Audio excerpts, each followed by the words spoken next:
ہے بہت اہم موضوع.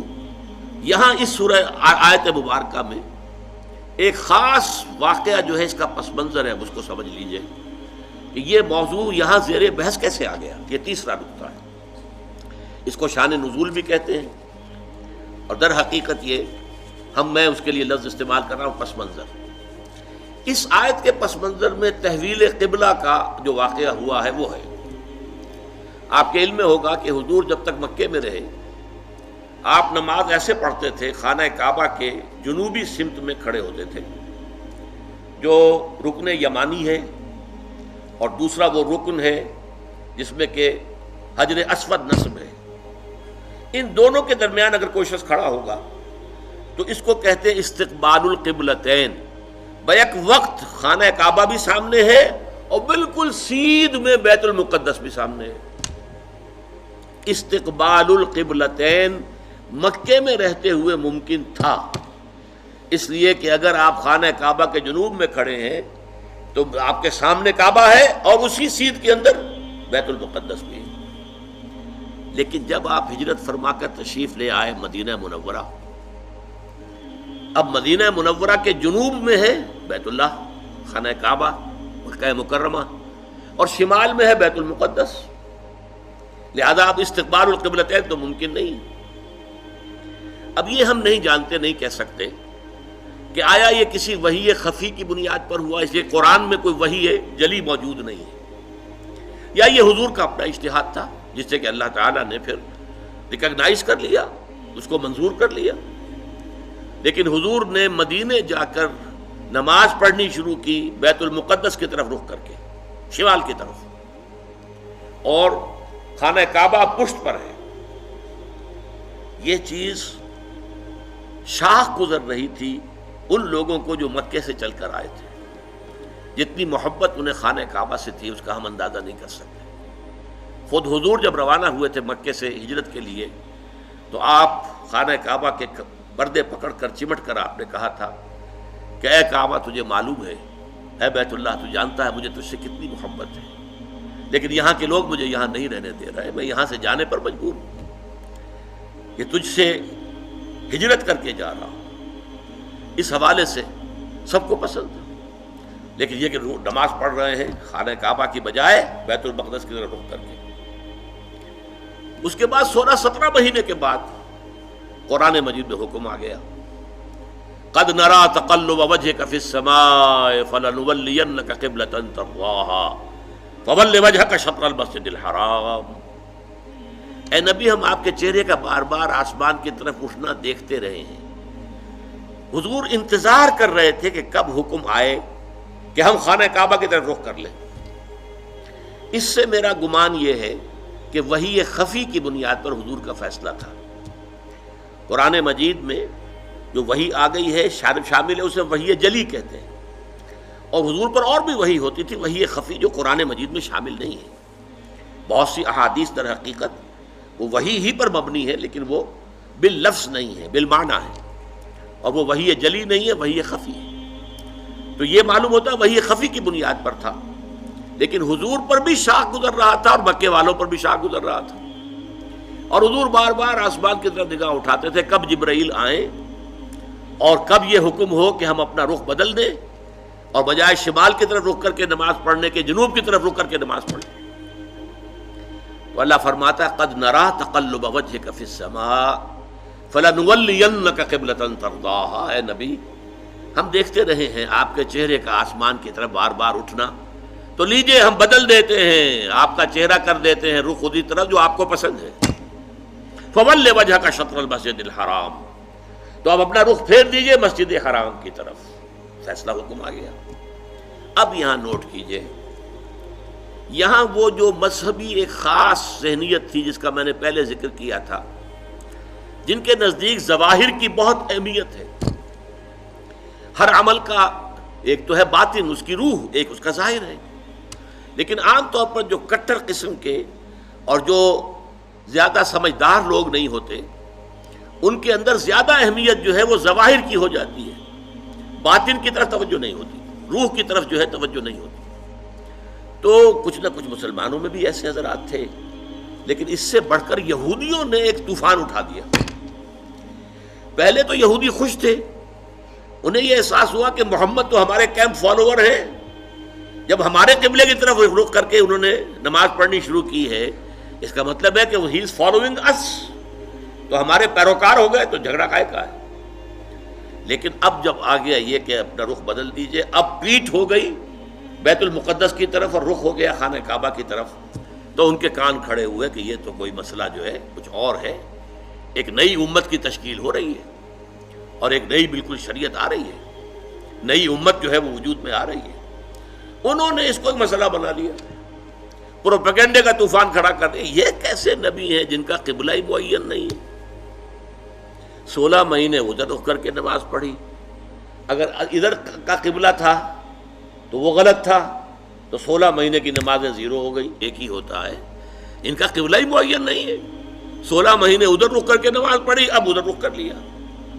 اور جیسا کہ میں نے عرض کیا، مسلمانوں میں بھی ایسے سادہ لوگ، سادہ مزاج لوگ تھے، وہ ان کے اس پروپیگنڈے سے بہت متاثر ہوئے. لہذا ایک خلش، ایک بے چینی، اگرچہ ظاہر بات ہے کہ حضور نے وحی سنائی ہے، اللہ کا حکم آیا ہے فَوَلِّ وَجْهَكَ شَطْرَ الْمَسْجِدِ الْحَرَامِ وَحَيْثُ مَا كُنتُمْ فَوَلُّوا وُجُوهَكُمْ شَطْرَهُ. نہ صرف یہ کہ اب فوراً اپنا رخ جو ہے مسجد حرام کی طرف کر دو، چنانچہ آپ کے علم میں ہوگا جو لوگ وہاں گئے ہیں، وہاں مدینے میں ایک مسجد ہے مسجد القبلتین. حضور ایک خاص قبیلے میں گئے ہوئے تھے، ظہر کی نماز کا وقت وہاں آ گیا، وہاں کوئی دعوت طعام تھی، ظہر کا وقت آ گیا تو کھڑے ہو گئے نماز پڑھنے کے لیے، صحابہ پیچھے کھڑے ہیں. اسی دوران میں، نماز کے دوران یہ آیات نازل ہوئی. حضور نے وہی قبلہ بدلا اپنا، فَوَلِّ وَجْهَكَ شَطْرَ الْمَسْجِدِ الْحَرَامِ. اب حکم الہی آنے کے بعد تو تاخیر 1 منٹ کی بھی جائز نہیں، تو فوراً آپ نے رخ بدل لیا اور تمام نمازیوں نے بھی رخ بدل لیا. اس لیے اس مسجد میں 2 طرف محرابیں بنی ہوئی ہیں. ایک محراب جو ہے وہ شمال کی طرف ہے بیت المقدس کی طرف، اور ایک محراب ہے مکے کی طرف جنوب کی جانب. اسی لیے اس کو کہتے ہیں مسجد القبلتین، 2 قبلوں والی مسجد. لیکن یہاں حکم یہ بھی ہے وَأَيْنَمَا تَكُونُوا فَوَجُّ، جہاں کہیں بھی تم ہو فَوَلُّوا وُجُوهَكُمْ شَطْرَهُ، اے مسلمانوں جہاں کہیں بھی ہو اپنا رخ مسجد حرام کی طرف کرو. اب ظاہر بات ہے کہ اس پر جب عمل ہو گیا تو صحابہ نے عمل تو کیا، دل میں کچھ دغدغا رہا، کچھ پریشانی رہی. خاص طور پر یہ بات کہ اگر اصل قبلہ یہ تھا اور یہ ہے جو آج ہو گیا ہے، تو پھر ہماری نمازوں کا کیا بنے گا؟ ہماری نمازیں 16 مہینے کی ضائع ہو گئی، غلط قبلے کی طرف پڑھی گئی. اسی لیے اسی مقام پر کہا گیا ہے وَمَا كَانَ اللَّهُ لِيُضِيعَ إِيمَانَكُمْ، نہیں اس وسوسے کو قریب نہ آنے دو. اب حکم یہ ہے، اب اس پر عمل کرنا تقاضا ہے دین کا. نہ وہ غلط تھا نہ یہ غلط ہے. تم کسی سمت سے نہ بندھ جاؤ، تم ظاہر کے ساتھ زیادہ جو ہے اپنے آپ کو وابستہ نہ کر لو. نماز کی اصل روح، دین کی اصل روح تو کیا ہے؟ اللہ پر ایمان، اللہ کا یقین، رسول کی اطاعت، رسول کا فرمان. پہلے وہ تھا تو اللہ تعالیٰ نے مکے والوں کا امتحان لے لیا تھا کہ آیا وہ اپنی آبائی، اس لیے کہ مکہ جو ہے اور بیت اللہ جو ہے وہ تو ان کا سمجھیے کہ قومی شعار کے درجے کے اندر رکھنے والی چیز تھی، قومی شعائر میں سے. اب اس کی طرف پشت کرنا سب پر بھاری گزرا. لیکن یہ کہ وہ رسول کے ساتھ چونکہ پورے بندھے ہوئے تھے، تو جو حکم رسول کا وہ انہوں نے قبول کیا. اور اب ان لوگوں کے لیے امتحان آ گیا جو مدینے میں رہتے تھے اور یہود کے زیر اثر تھے، اور اس کی وجہ سے بیت المقدس کا مقام ان کی نگاہوں میں بہت اونچا تھا. اب اس کی طرف پیٹھ کرنی پڑ رہی ہے. تو ان کے ایمان کا جو ہے وہ اللہ تعالیٰ نے امتحان لے لیا، اور تمام صحابہ جو ہیں دونوں امتحانوں میں ثابت قدم اور کامیاب ہوئے. اب لیکن اس خلش کو مٹانے کے لیے، اب دیکھیے عجیب ہے یہ بات، یہ مسئلہ آج ہمیں معلوم ہوتا ہے کہ بڑا ہی چھوٹا سا مسئلہ ہے. جب یہ مسئلہ آیا تھا تو یہ چھوٹا نہیں تھا، بہت بڑا مسئلہ تھا، بہت بڑا مسئلہ تھا. خاص طور پر وہ جو ایک ذہنیت ہے کہ جو دین کے اعمال ہیں ان کی روح کی بجائے ساری نگاہ جو ہے وہ اس کے ظاہر سے زیادہ وابستہ ہو جاتی ہے، اس کے لیے یہ معاملہ بہت کٹھن تھا. یہی وجہ ہے اس قرآن مجید میں آپ کے علم میں ہوگا پورے 2 رکوع ہے تحویل قبلہ کے اوپر. بھی اہمیت تھی، دلوں پہ جو کیفیت گزر رہی تھی اس کا جو ہے صحیح طور سے اس کا علاج اور اس کا معالجہ اور مداوع ضروری تھا. 2 رکوع جو ہیں، رکوع 17واں اور 18واں، دوسرے پارہ سیقول کے پہلے 2 رکوع خاص اسی پر ہے، جس تکرار کے ساتھ فَوَلُّوا وُجُوهَكُمْ شَطْرَهُ، فَوَلُّوا وُجُوهَكُمْ شَطْرَهُ. اس سے 2 رکوع پہلے ایک بات کہی گئی، یہ آپ کو ملے گا 14ویں رکوع کے اندر، وَلِلَّهِ الْمَشْرِقُ وَالْمَغْرِبُ فَأَيْنَمَا تُوَلُّوا فَثَمَّ وَجْهُ اللَّهِ۔ دیکھو لوگوں، مشرق اور مغرب سب اللہ کے ہیں، تم جدھر بھی رخ کرتے ہو وہ اللہ کا رخ ہے۔ اللہ کسی رخ میں محدود نہیں ہے۔ کیا مغرب صرف اللہ کا رخ ہے، مشرق نہیں ہے؟ آج آپ کو معلوم ہے کہ ہم پڑھتے ہیں مغرب کی طرف، اور امریکہ والے یا افریقہ والے وہ مشرق کی طرف نماز رخ کرتے پڑھتے ہیں۔ تو مشرق و مغرب سے کوئی فرق واقع نہیں ہوتا۔ اور دوسرے یہ کہ کوئی قبلے کی سمت معین کر دینا، اس کا مطلب یہ نہیں اللہ اس سمت میں محدود ہے، بلکہ یہ تو تمہاری ہم آہنگی کے لیے، یکسانی کے لیے، یک رنگی کے لیے۔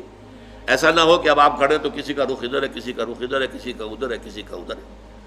یہ نہیں، سب ایک رخ میں کھڑے ہوئے ہوں، صفیں بندھی ہوئی ہوں۔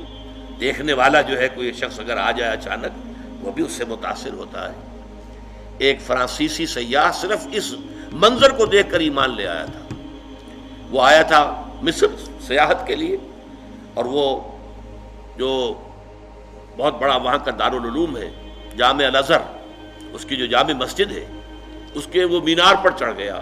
عصر کا وقت تھا، مینار کے اوپر سے اس نے منظر دیکھا، صحن میں عصر کی جماعت ہو رہی تھی، رک رہے ہیں، اور اسی طرف سے کوشن آئی ہے، وہ کھڑے ہو گئے ہیں۔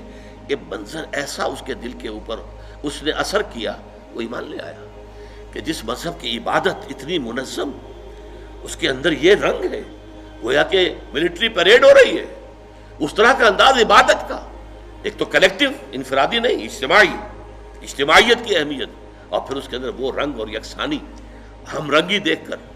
تو اس طریقے سے تمہارے اندر یک رنگی پیدا کرنے کے لیے ایک رخ معین کر دیا۔ اس کا یہ مطلب نہیں اللہ اسی رخ میں ہے۔ للہ المشرق والمغرب، مشرق و مغرب سب اللہ کے لیے ہے۔ فَأَيْنَمَا تُوَلُّوا فَثَمَّ وَجْهُ اللَّهِ، جدھر بھی تم رخ کرو اللہ کا رخ ہے، شمال بھی اللہ کا، جنوب بھی اللہ کا، مشرق بھی اللہ کا، مغرب بھی اللہ کا۔ اللہ تعالیٰ کسی رخ میں جو ہے محدود نہیں ہے۔ اس کو خوب کہا ہے غالب نے، ہے پرے سرحد ادراک سے اپنا مسجود۔ قبلے کو اہل نظر قبلہ نما کہتے ہیں، یعنی ہم جسے سجدہ کر رہے ہیں کعبے کو سجدہ نہیں کرتے ہم، چاہے وہ لوگ جو مسجد حرام میں کھڑے ہو کر وہ وہاں پر صفیں باندھے ہوئے کعبے کے گرد کھڑے ہوئے ہیں، مسجود کعبہ نہیں ہے، معاذ اللہ، مسجود صرف اللہ ہے۔ اس لیے ہے پرے سرحد ادراک سے اپنا مسجود۔ مسجود ہمارا جو ہے وہ تو ادراک، ہمارے عقل اور فہم اور ہمارے تخیل اور تصور سے وراء الورا ثم وراء الورا ثم وراء الورا، ہے پرے سرحد ادراک سے اپنا مسجود۔ قبلے کو اہل نظر قبلہ نما کہتے ہیں۔ یہ قبلہ نما ہے، اصل میں یہ ایک ڈائریکشن ہے جو معین کر دی گئی، بس یہ ہے، اس سے زیادہ اس کی اہمیت نہ سمجھو۔ یہ بات کہہ کر پھر 2 رکوعوں کے بعد وہ پورے 2 رکوع آئے جس میں کہ یہ حکم تحویل قبلہ کا حکم آ گیا۔ سَيَقُولُ السُّفَهَاءُ مَا وَلَّاهُمْ مَنْ قِبْلَتِهِمُ الَّتِي كَانُوا عَلَيْهَا، اب عن قریب بہت سے ناسمجھ لوگ کہیں گے کس شے نے ان کا رخ پھیر دیا اس قبلے سے جس پر یہ رہے ہیں 16 مہینے۔ قُلْ لِلَّهِ الْمَشْرِقُ وَالْمَغْرِبُ، کہہ دیجئے اللہ کے ہیں مشرق اور مغرب سب کے سب، تمام ڈائریکشنز، تمام سمتیں اللہ کی۔ اب دیکھیے اس کے بعد 2 رکوعوں میں تحویل قبلہ کے احکام لانے کے بعد پھر 2 رکوعوں کے بعد 19 20 نکال دیجئے، پھر 21ویں رکوع کی یہ پہلی آیت ہے۔